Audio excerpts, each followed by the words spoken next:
making a quilt for my granddaughter, and I'm using scrap material that I had left over from her sleeping bag. And I didn't have enough material to make full squares so that it would look halfway decent on the quilt. So I decided to make half triangles, or triangles. So to do that, I put the squares together and marked my center point, and then stitched 1/8 of an inch away from the center point on each square. So what I'll do is I'll cut this with my rotary blade or scissors, and then I'll have an open square, have a two-tone square. See, again, trying to conserve thread because you waste an awful lot of it doing these pieces. Wanted to do the chain stitch, and I was thinking, how the heck am I going to do that with this squares? And then it dawned on me, if you're as crazy as I am and you want to save a couple of pennies on thread, what I did was I sewed from here to here, and then picked up my needle, started here, and came down this row, stopped, put my next piece of material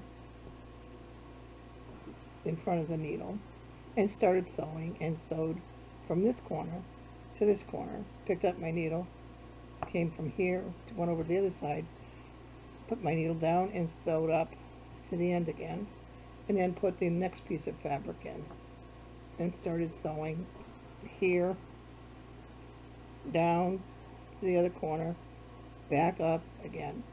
So I only cut the thread once, and I've got 5 squares here. And I think that's pretty cool.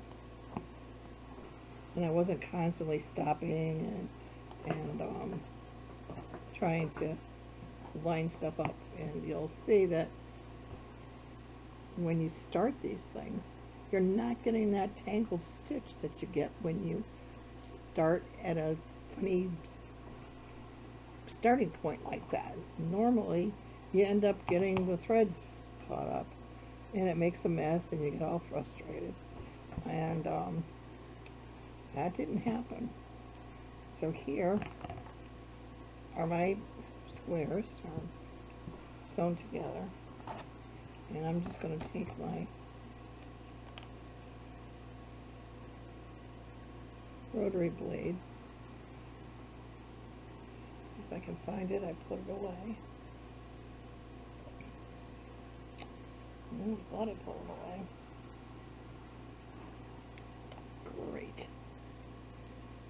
There it is. So,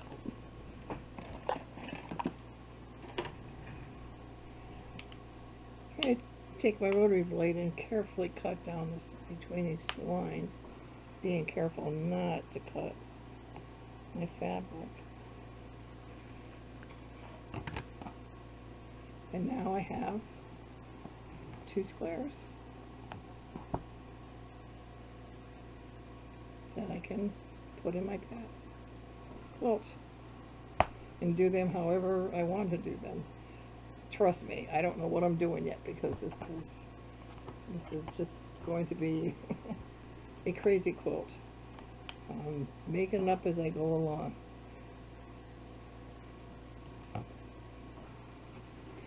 Hopefully it'll be beautiful when it's done.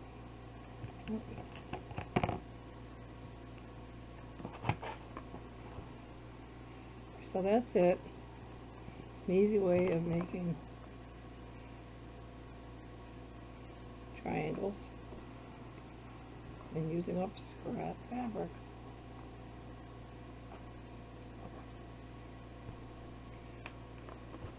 That's it for now. If I come up with another tip, I'll post it.